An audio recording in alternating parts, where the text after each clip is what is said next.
အားလုံးပဲမင်္ဂလာပါတော့ကင်း channel ကနေပြီးတော့ပြန်လည်ကြိုဆိုလိုက်ပါတယ်ဒီနေ့TikTok မှာဟောဖြစ်နေတဲ့ဗီဒီယိုလေးတွေကိုကျွန်တော်နဲ့အတူတူကြည့်လိုက်ကြရအောင်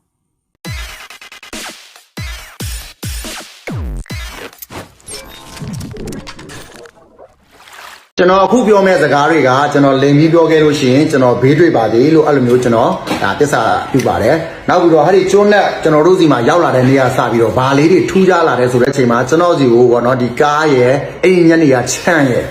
နော်ကျွန်တော်ဝယ်ပြစ်လိုက်တယ်အဲ့ဒီချမ်းလေးဟိုဟာတွေဝယ်ပြီးတော့ပတ်စံကုန်သွားပြီမရှိတော့ဘူးဒီကျွန်းနဲ့တွေလည်းကျွန်တော်စီရောက်လာပြီရွှေတွေလည်းရောင်းလိုက်လို့ကျွန်တော်ဒီမှာမနေချင်ဘူးကိုယ့်ကိုဂိုတောင်လေးစောက်ပြီးတော့ဟိုမှာတနေ့မယ်ဆိုညီးတော့တရက်နှစ်ရက်လည်းကြာအောင်ဟာဂိုတောင်စောက်မဲ့ပတ်စံချက်ချင်းရတာနော်ဗတ်လေးနဲ့ရပြီးတော့နောက်တစ်ခုထူကြတာဒိုးဘွားနဲ့လာတော့နော်ပလိတ်တွေ900လောက်ရှိတယ်ကျွန်တော်တို့မိကအောင်ရှိမှာပေါ့နော်ဒဏ်ချပြီးတော့ကားတွေစစ်တာကျွန်တော်ကမစစ်ဘူးလုံးဝကျွန်းနဲ့တွေကျွန်တော်တင်လာတော့ပြီးတော့ဒီဟိုကနေကျွန်တော်ဈေးရောက်လာဆိုလို့ရှိရင်လေကျွန်တော်လိမ်မပြောခါတိုင်းဆိုကျွန်တော်ရောင်း80ဦး80 100ဆိုတာဒါရောင်းလာဆိုမှာအခုနောက်ပိုင်းလေ4 5 6ရက်ကျွန်းနဲ့ရောက်200ကျော်250အဲ့လိုမျိုးအရန်လဲဈေးအောင်ကောင်းတယ်ဒါကျွန်တော်မဟုတ်မမှန်တာပြောတာမဟုတ်နော်ဒါကျွန်တော်အမှန်တရားတွေပြောနေတာပါအခုဆိုရင်ကျွန်တော်ကဒါပြောမှဆိုလို့ရှိရင်ကိုတောင်နေကိုကျွန်တော် Facebook ကနေပြီးတော့ဘယ်လောက်ထက်ရတယ်ထင်လဲဘတ်ပြားဒီမှာကြည့်ဒေါ်လာ2600ကျော်တယ်တော့မှာနော်ထိုင်းဘတ်နဲ့ဆိုရင်တသိန်းကျော်သွားပြီဒီလားအဲ့ဒါဆိုလို့ဟိုဒီလားဘယ်လောက်လဲတသိန်းကို900နဲ့ဘယ်လောက်လဲဒီမှာငွေတသိန်း900နဲ့ဘယ်လောက်ပဲလဲ980ဆို9800ဆိုသိန်းလျာဒီလားပတ်စံနေလဲအရန်ရတယ်နောက်ပြီးတော့ကျွန်တော်တို့ပြောမှဆိုလက်လာဘတ်တွေလည်းအရန်ပွင့်တယ်အဲ့ဒီအပြင်ကိုနောက်ပြီးတော့မှနော်ကျွန်တော်ပြောပြပေးမယ်ကျွန်တော်ဒီလားပြီးခဲ့တဲ့ကျွန်တော်ပြောပြပေးမယ်ဆိုတော့ကျွန်တော်မနေ့ပြန်ကြလို့ဆိုလို့ရှိရင်ကျွန်တော်အဲ့ဒီများဟိုပြီးခဲ့တဲ့အင်္ဂါနေ့ကပဲသွားလှူထားတယ်နော်အင်ဂျီတရားမနေ့ပြန်ကြရင်အင်ဂျီတရားသွားပြီးထပ်လှူမှာဟုတ်တယ်နော်မနေ့ပြန်ကြကျွန်တော်စံရဲအဲ့ဒါဆိုကျွန်တော်မှလက်မေးထားတယ်ဒီဟိုပါပေါ့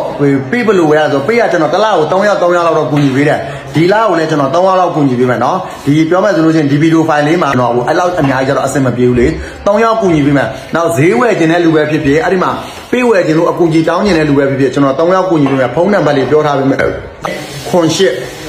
နော်ထိုင်းဖုန်းနံပါတ် Viber ရှိတယ် Viber ထဲမှာခေါ်လာဈေးပဲဝယ်ခြင်းပေးအကြောင်းပဲမေးခြင်းကျွန်တော်တို့ရှင်းပြပေးမယ်တေချာလုပ်ပြပေးမယ်နော်ကျွန်တော်တို့မီးကန်တက်တာတယ်မှာပြောရင်လည်းကြွားပြောတယ်ပြုံးမှာဘာမှမရှိဘူးအလကားစားတော့ကိုရတယ်တော့မသူများဟာရင်မိကန်တက်တာတလုံးပြည့်နေပတ်စံနေတင်းအုပ်တွေမိကန်တက်တာပြည့်ခံတာပဲအမိုက်ကြီးတော့အဲ့ဒါကျွန်းနဲ့သားလေးကအဲ့လိုမျိုးကောင်းပါတယ်เนาะကျွန်းနဲ့တောင်းလဲကျွန်တော်ခဏခဏတော့တချို့မယုံတဲ့လူတွေကတော့ကိုယ်ထိုင်နဲ့ကိုယ်ကန်သွားဒါယုံတဲ့လူတွေကအရှင်တေဝတိဆိုတာကအယောင်းဝယ်တွေကောင်းတယ်ဖျားခက်ကကျွန်တော်တို့ဒီလက်လာဘက်မှာ edit ရတာပုံကိုเนาะအဲ့ဒါကြောင့်မလို့ကဲမန်နေဂျာတို့ဆိုလို့ချင်းကိုဇပန်နောက်တစ်ပတ်ကျတော့နောက်တစ်ပတ်ဒီဗီဒီယိုပိုင်းကိုလေကူသူတို့ခက်ခဲပြည့်တဲ့ရွာတွေရှိပြောလာနောက်တစ်ပတ်လုပ်ပြီမယ်နော်ဒီဗီဒီယိုဖိုင်ကိုများများဝိုင်း share သွားပြီဒီဗီဒီယိုကျွန်တော်တို့လင်များအဲ့ဒါလေးပေါ့နော်ကဲအဲ့ဒါမှဈေးဝယ်ခြင်းတဲ့လူပဲဖြစ်ဖြစ်ကျွန်တော်တို့ပြောမှဆိုရင်ဟိုပေ့အကြောင်းမေးခြင်းတဲ့လူပဲဖြစ်ဖြစ်39951998 Viber နံပါတ်ကိုဆက်သွယ်လာပေးပါအားလုံးကိုကျေးဇူး